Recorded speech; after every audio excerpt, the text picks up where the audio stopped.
Vegapunk is the greatest scientific genius the world has ever seen. His knowledge spreads across all fields of science, from cell biology to cybernetics to military technology. He is the leading scientist in the projects funded by the Marines. His achievements in science and technology are so great that they are at least 500 years ahead of the current technology. Unlike many other scientists, Vegapunk's moral standard is quite high. He doesn't want to carry out any research that would harm the innocent. He was against the idea of experimenting on children for giantification research. He also didn't want to create poison gas weapon that might harm the innocent. During his youth, he wanted to invent ground heating system to make the life of the inhabitants of his island comfortable. Unfortunately, he lacked materials and wealth. Even after knowing the Straw Hat ship is a pirate ship, he agreed to Kuma's last wish. So in short, he's a decent man. He was also part of an illegal scientific research team called MADS. He was active more than 24 years ago. They worked on lineage factor and cloning technology.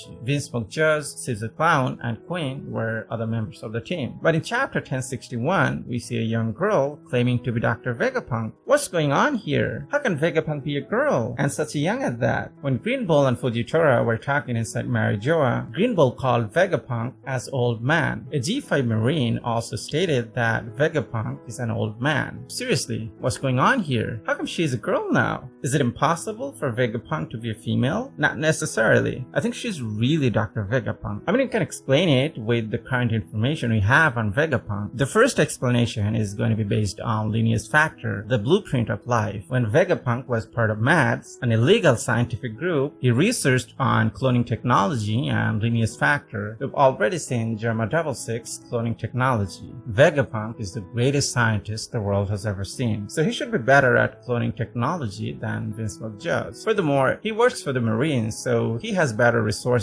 So the thing that was constraining him in the past is not a problem anymore. So Vegapunk might have used his own genetic factor or DNA and made a clone of himself, but he modified the gender. There is another possibility, and that is that girl is Vegapunk, but not the Vegapunk we know. I think she is his daughter, but she wasn't born naturally. She was incubated in a cloning tank. I don't know who her mother is, but she's not her mother in a traditional way, so it doesn't matter. Now, the other possibility is the use of the devil fruit ability. We have the information on two devil fruits that can easily modify Vegapunk's gender and age. Emporio Ivankov's devil fruit ability can change one's gender, and Jewel Ribani's devil fruit ability can change a person's age. So if you combine these two devil fruits ability, then modifying Vegapunk's gender and age is not a problem. Vegapunk has been researching on devil fruits for quite a while. He would be the one to reveal how the devil fruit works. Perhaps he already figured it out. So coupled with his knowledge on cloning technology and research on devil fruit, it's not impossible for him to alter his gender. But since we're on the island of future, I believe that she is either Vegapunk's daughter or a clone. You know, the moment she said that her instruction on Mecha Shark isn't working as intended, I realized she's not the real Dr. Vegapunk. Vegapunk experimented on Kuma and took apart all of his body parts. I think he already has a clone of Kuma, and maybe Juribani is here for him. Actually, she wants to know the reason why Kuma agreed to become Vegapunk's test subject. I mean, Luffy is here for a reason. Maybe Luffy's devil fruit will help Vegapunk to finally crack the mystery of the devil fruit. So are you gonna see Luffy in Vegapunk's lab? Comment down below.